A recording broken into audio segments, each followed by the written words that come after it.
Justice for Divya and I am so happy இந்த பிரச்சனையை வந்து விஜய் சேதுபதி வந்து நல்லா எல்லாரையும் வச்சு செஞ்சதுக்கு. ஏன்னா ஒன்றுமே அவர் கேட்ட அந்த ப்ரொமோ தானே வந்துச்சு. இப்போது ஒன்றுமே ரொம்ப கரெக்டு கேட்டது. அமித் ஆஸ் அ ஒரு தலையாக இருந்துக்கிட்டு அவர் எப்படி அங்கே கம்முன்னு உட்காந்துட்டு இருந்தார். அவர் என்ன சொல்கிறாருன்னா, நான் சொன்ன யாருமே கேட்கல, it's a valid point, but அந்த சொன்ன விதம் பத்தலை, இன்னும் கொஞ்சம் நல்லா ஏஞ்சி நின்றுட்டே கம்னுடா ஏதாவது ஒன்று ட்ரை பண்ணியிருக்கணும், அவர் பண்ணல. அதே மாதிரி நம்ம யார் ரம்யாவா அவங்களையும் கேட்டாங்க பாருங்க விஜய் சேதுபதி. அதுவும் ப்ரொமோலே பார்க்கறதுக்கு அவ்வளோ சூப்பராக இருந்துச்சு. மற்றதுக்கெலாம் வாய்க்கு இழுக்கிறியம்மா, இங்கே மட்டும் நீ கம்முன்னு இருக்கேன்ட்டு.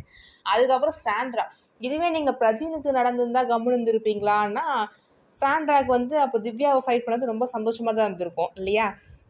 சாண்ட்ராவே விஜய் சேதுபதி சூப்பராக கேட்டார். ஸோ ஆனால் ப்ரொமோவில் வந்து கமருதீனை வந்து எதுவுமே கேட்குற மாதிரி ப்ரொமோவில் போடல. But really waiting to see that. அதுக்கப்புறம் பாருவையும் கண்டிப்பாக கேட்டிருப்பாரு. ஏன்னா அவங்களும் அங்கே இருந்தாங்க இல்லைங்களா, கேட்டிருப்பாரு.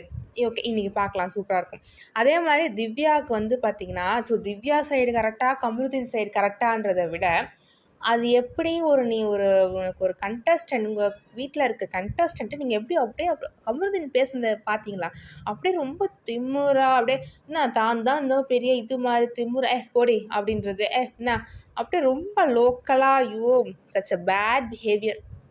அங்கே வந்து திவ்யாவுக்கு எப்படி இருக்கும்னு பாருங்கள். அவங்க என்ன தான் வந்து ஸ்ட்ராங்காக அவனை வந்து அப்போஸ் பண்ணாலும், அந்த பிரச்சனைக்கு அவங்க வாய்ஸை கொடுத்தாலும், அவங்க ஒரே ஆளாக இருக்காங்க. கமருதீன் சைடில் அவ்வளோ பேர் இருக்காங்க. ஆனால் ஒருத்தர் ஒன்றுமே சொல்லலை, எல்லாரும் சிரிச்சுன்னு இருக்காங்க. அவங்களுக்கு எப்படி இருந்திருக்கும்? அதுவும் திருப்பி வந்து நம்ம வினோத் வந்து சாரி கேட்க வராரு இல்லைங்களா, அப்போது அவரோட பாயிண்ட் நல்லது தான். இது மாதிரி சாரி கேட்கலான்டா, நீ பண்ண தப்பு, ஓகே சாரி. ஆனால் அங்கேயும் வந்து சிரிச்சா அது பார்க்க ஃபேக்காக தான் இருக்கும். ஐயோ, இது ஆனால் அந்த ப்ரொமோ வந்து ரொம்ப ஹாப்பியாக இருந்துச்சு பார்க்கறதுக்கு.